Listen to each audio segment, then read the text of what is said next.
अवध पंच में मधुकर उपाध्याय का राम राम भैया। पिछले 2 अंकों में हम लोगों ने ये बात की कि सावरकर कौन थे और उनको लेकर अभी हाल फिलहाल एक विवाद जो उठा है वो क्यों है। राजनाथ सिंह रक्षा मंत्री, उन्होंने एक बयान दे दिया एक पुस्तक विमोचन समारोह में, जिसमें आरएसएस के राष्ट्रीय स्वयंसेवक संघ के प्रमुख मोहन भागवत भी मौजूद थे। उसमें उन्होंने एक बयान दिया कि सावरकर ने जो माफ़ीनामे लिखे, जो उन्होंने अंडमान की सेल्युलर जेल, जिसे काला पानी भी कहा जाता है, वहाँ से रिहाई के लिए जो माफ़ीनामा लिखा, वो महात्मा गांधी के कहने पर लिखा। पूरे दस्तावेज खंगाल डालिए, आपको इसका कोई प्रमाण नहीं मिलेगा कि महात्मा गांधी ने ये सलाह सावरकर को कभी दी। गांधी सावरकर की रिहाई जरूर चाहते थे और इसके बारे में उन्होंने लेख भी लिखे, लेकिन गांधी ने सावरकर से माफी मांग लेने को कहा, इसका कोई प्रमाण कहीं उपलब्ध नहीं है। सावरकर वैसे भी कट्टर हिंदुत्व के आइकन माने जाते हैं और हैं भी। उन्होंने ये शब्द हिंदुत्व उनका गढ़ा हुआ है। उन्होंने ही 2 राष्ट्र का सिद्धांत भी बनाया, जिसके बारे में ये कहा जाता है कि वो अंत में जाकर भारत की जो परिस्थितियां बनेंगी और जो बिगड़ेगा, हालांकि मोहन भागवत कहते हैं कि उस सिद्धांत की वजह से भारत का विभाजन नहीं हुआ, लेकिन उस विभाजन के पीछे एक जड़ वहां तक जाती है जो सावरकर का सिद्धांत था। लेकिन सावरकर हमेशा से कट्टर हिंदुत्ववादी रहे हों या जिस तरह आजकल भारतीय जनता पार्टी के नेता उनको प्रचारित करने का प्रयास करते हैं, वैसा नहीं था। सावरकर का एक पक्ष जो लंदन में रहते हुए था, उसमें हालांकि वहाँ भी आपको हिंदुत्व की शुरुआती बीज दिखाई दे जाएंगे, लेकिन उसमें कट्टरता नहीं थी। इनफैक्ट जब सावरकर ने 1857 के प्रथम स्वतंत्रता संग्राम पर अपनी किताब लिखी, जिसको जब्त किया गया, तो उसके बाद उसका फ्रांसीसी में अनुवाद हुआ। वो किताब 1907 में 50वीं वर्षगांठ के मौके पर 1857 की लिखी गई थी, और जब 1910 में उसका फ्रेंच अनुवाद हुआ तो उसकी भूमिका एक रिवॉल्यूशनरी क्रांतिकारी पत्रकार ई पिरियन ने लिखी थी। और पिरियन ने उस किताब के हवाले से कहा था कि ये सबसे अकाट्य प्रमाण है इस बात का कि उनकी भूमिका हिंदू मुस्लिम एकता को लेकर क्या है। पिरियन का कहना था कि जैसा यूरोप के कई बड़े देशों में हुआ, भारत में भी वही होगा कि हिंदू मुसलमान एक साथ रहेंगे, और उनका जो राष्ट्रवाद है वो इन दोनों को मिलाकर ही बनेगा। तब इसको प्रमाण माना जाता था हिंदू मुस्लिम एकता का। उनकी किताब में इस तरह के हवाले मिलते हैं जहां वो मुस्लिम शासकों की तारीफ करते दिखाई देते हैं और कई हिंदू शासकों की निंदा करते हुए। उस सावरकर की एक अलग छवि थी। ये सारी बात वही सावरकर जब मदनलाल ढींगरा वहाँ पहुँचते हैं और जब वायली की हत्या होती है और उसके बाद जो मुकदमा चलता है, उस समय जो बयान सावरकर, ये माना जाता है कि मदनलाल ढींगरा के करीब करीब सारे बयान सावरकर के लिखे हुए थे।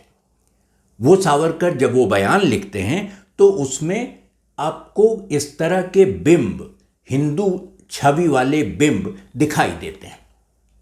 ये मदनलाल ढींगरा के कहने से सावरकर ने लिखा या सावरकर ने लिखा और मदनलाल ढींगरा ने उसे स्वीकार कर लिया, इस पर कोई प्रामाणिक रूप से कुछ भी उपलब्ध नहीं है।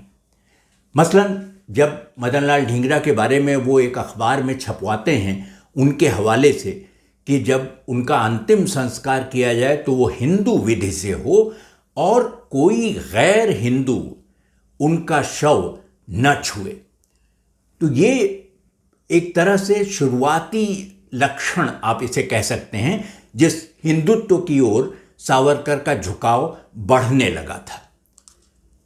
मदनलाल ढींगरा के आने से पहले, वाइली की हत्या से पहले, ये दूसरी तरह की गतिविधियों में शामिल था।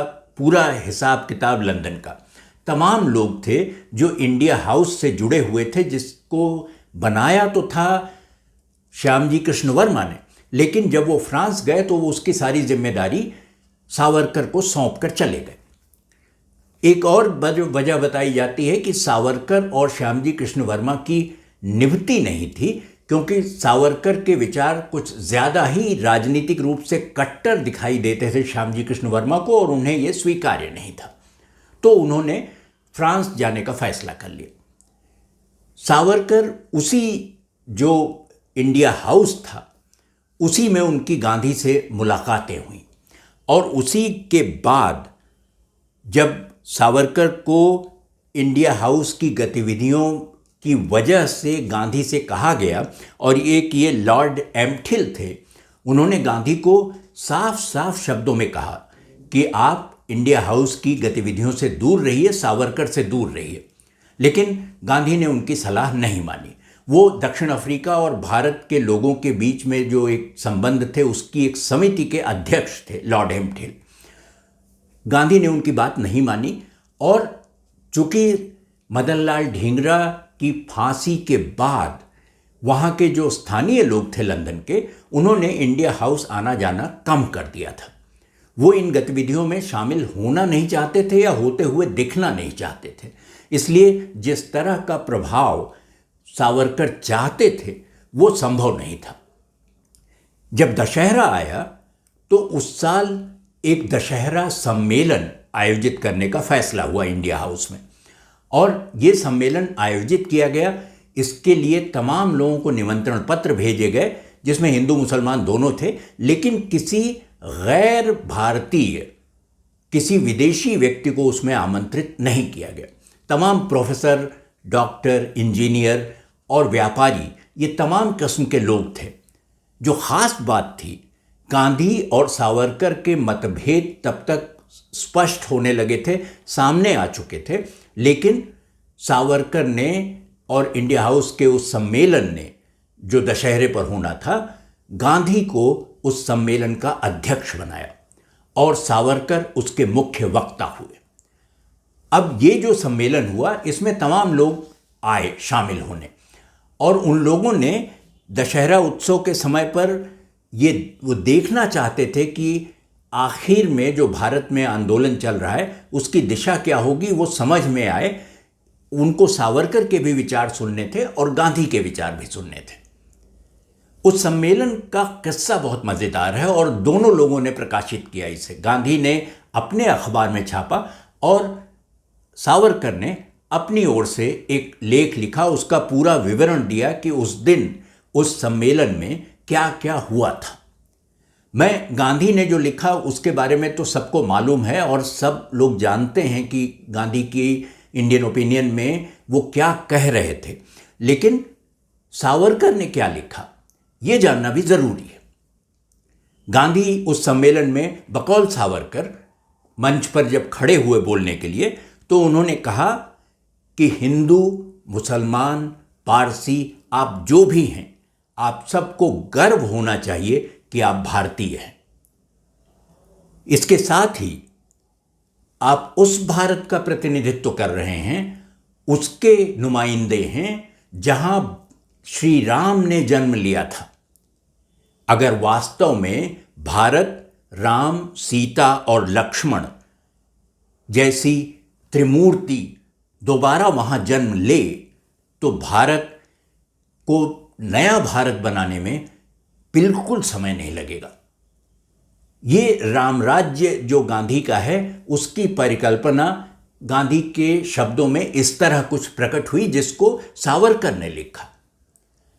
अब उसके बाद गांधी ने कहा कि राम का नाम जनसेवा का नाम है, जनमत का आदर करने का नाम है।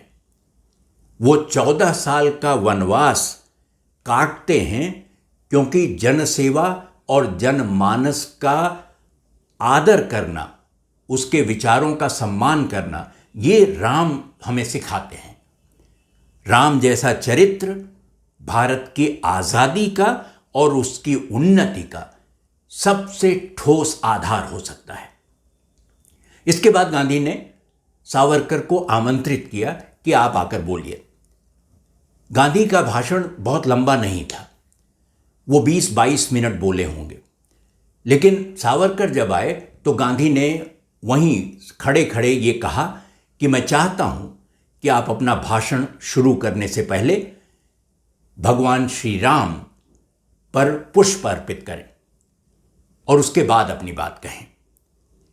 उन्होंने ये भी कहा कि मेरे सावरकर से मतभेद हैं, लेकिन मैं चाहता हूं कि दशहरे के अवसर पर वो भगवान राम को आदर देकर, उनकी पूजा करके, उनका सम्मान करके अपनी बात कहें जो इस मतभेद से परे हैं।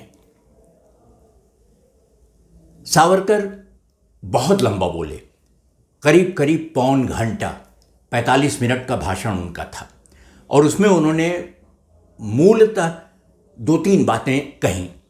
ये सावरकर की जो प्रकाशित उनका भाषण है उसी का हिस्सा है, जिसमें उन्होंने कहा कि भारत की कल्पना राम के बिना नहीं की जा सकती, राम के बिना भारत कुछ नहीं है। फिर उन्होंने कहा कि याद रखिए कि राम राज्य की स्थापना से पहले श्री राम ने रावण का वध किया था, आतंक और अन्याय का समापन किया था, खात्मा किया था। ये रास्ता वहीं से होकर जाता है। अन्याय और आतंक खत्म करके ही राम राज्य स्थापित हो सकता है। उसके बाद सावरकर हिंदू शब्द का इस्तेमाल करते हैं और कहते हैं कि हिंदू भारत का दिल है, लेकिन उसमें और भी तमाम लोग रहते हैं।